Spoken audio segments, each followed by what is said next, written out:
All right, take this time and call to order the meeting of the International Falls Economic Development Authority for Monday, September 18th, 2017 at 17:20. Don't see anybody in the audience want to address the meeting? We'll move to the consent agenda. Move approval of the consent agenda. Second, any discussion? All those in favor signify by the sign. Aye. Opposed?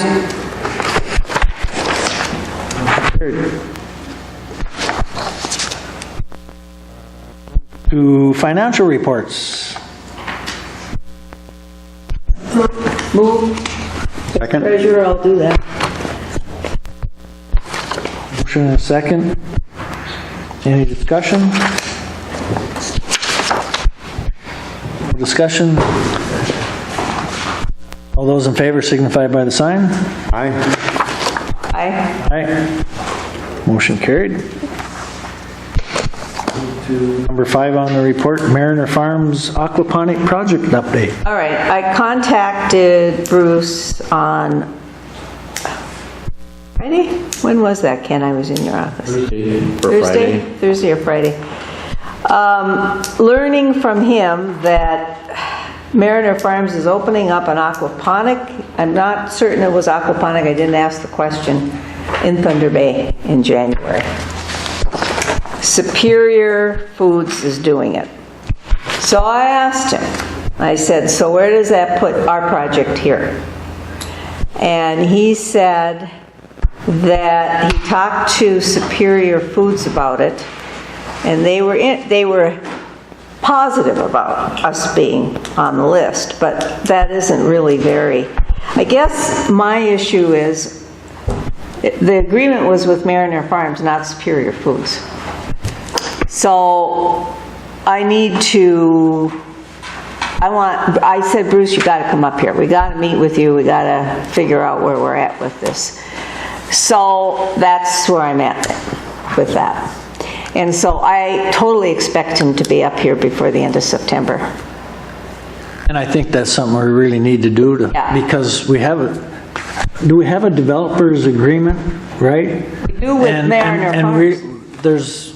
Unless we talk to him and do something, that could hang out there forever. Right, and I've had it. And so I think knowing now that they have opened up something in Thunder Bay, which we were always talking about Silver Bay, right? Now we're talking about Thunder Bay. We're talking about another country besides. Yeah. So, and I don't care if it's Superior Foods or Mariner Farms that opens up an aquaponic farm here. I just want to, that's not a given that Superior Foods is necessarily going to be interested. So, well, my concern is the developers agreement of doing something with that, either end it, put an end to it, or put a date into it, an end date to it, so that we, if somebody else comes along and wants to use that property, right now I don't think we can do anything. Steve, probably not. Correct me if I'm wrong. Well, I'd have to check the agreement, but I thought we had some deadlines on it, but I think it had to do. I think it was triggered. The deadline was triggered by getting the wetlands approval, and so I think that's.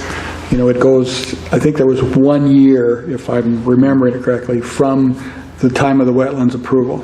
And you're right, yeah, that's what it says.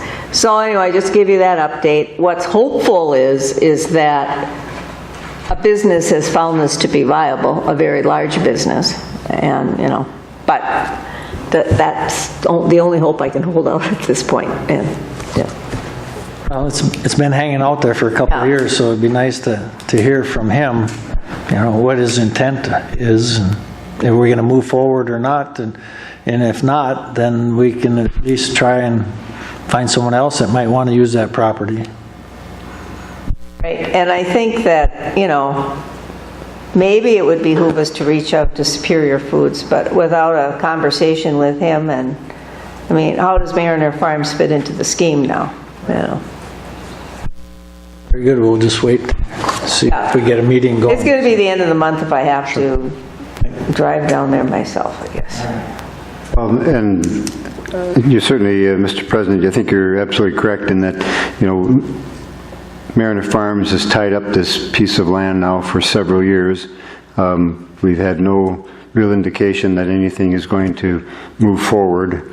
Not that we've got anyone beating down our doors to get the property, but it would seem to me we've given a reasonable amount of time to Mariner Farms to get their game plan in order, and it doesn't appear that it's coming forth.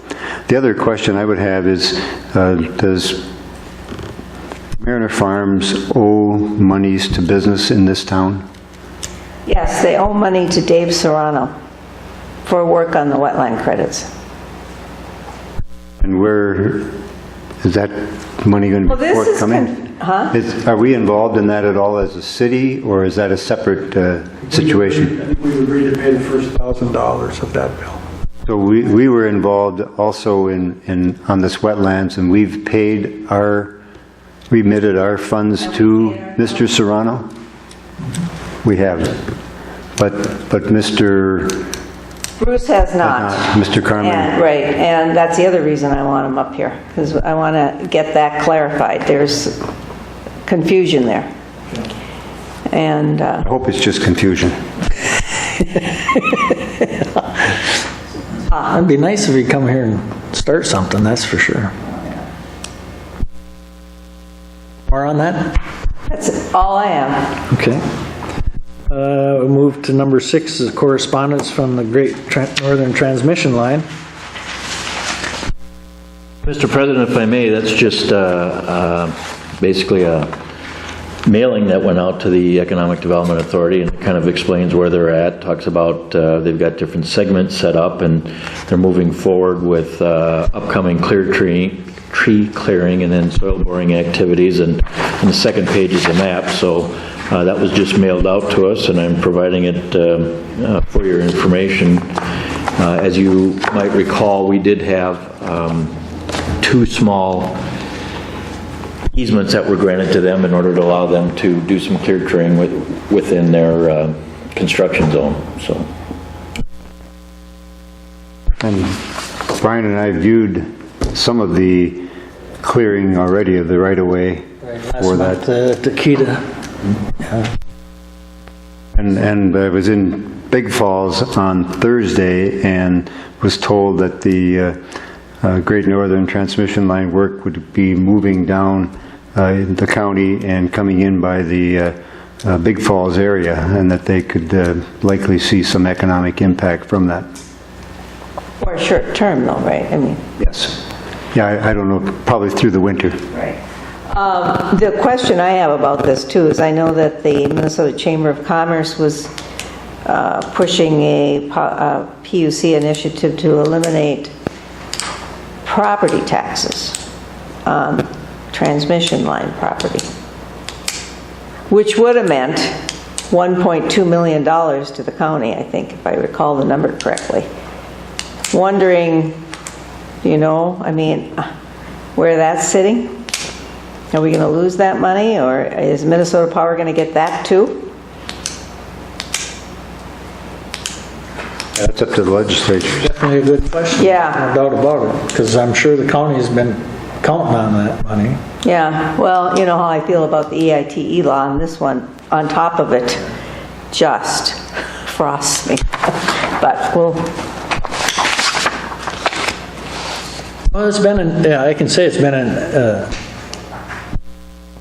economic impact on the county. From the property I own down in Birchdale and watching what they've done to the county roads down there, and the amount of material that they've lifted the roads that they're going to be using, and they were buying that from the county. I heard a number of like 800,000. I don't know if that's a good number or not. That amount of rock or gravel that they put on upgrading these roads, but that's substantial. so they're not getting that property tax without paying something for it. Right. So. I think it's been positive. It gave you a pretty good shooting lane for deer hunting, definitely. too. This is going to increase my chances of getting a deer this year, for sure. Anything else on that? No, I would just add that there was a document that they were supposed to sign and send back. A letter to them or an email, I don't recall which it was, and I have not received it from them, so I'm going to start writing. All the approvals we need to do. Keep us abreast on that, so make sure we get it. Nothing else, or any other business to come before us? Mr. Chair, given the activity level of the International Falls Economic Development Authority, I would make a motion that we would go to quarterly meetings and would reduce some of the staff work and would make that, under the bylaws, the chair can call a meeting anytime, so would leave that, we would meet, the next quarterly meeting would be January, and you would call us together if necessary in between. I would make that motion. Or you could make it the end of the quarter. This is the end of the third quarter, so you could, December would be the end of the fourth quarter. Could do it in December. I mean, Or second to that, or? all right, second. More discussion? Mr. President, I'm nearly 100% certain that the statute requires a monthly meeting. But Under the statute or the bylaws? no, the statute. Okay. And that's part of the reason why we have been doing it this way, is because it's required. I believe that when I look at some other jurisdictions, and I'm not necessarily advocating this, but I don't think that they have monthly meetings, but I know that the statute requires it. I don't know that anybody would necessarily object to it, and I appreciate the thought behind the motion, but I think we've just been doing it, and we've put relatively mundane things on the agenda. I mean, we haven't had a project, or Mariner Farms update, of course, is important, but I believe the statute requires it for an EDA. I can verify that. It would be a 5-minute search, but I don't know what it is. But, so the question would be, do you still want to go forward with the motion, or whether it's...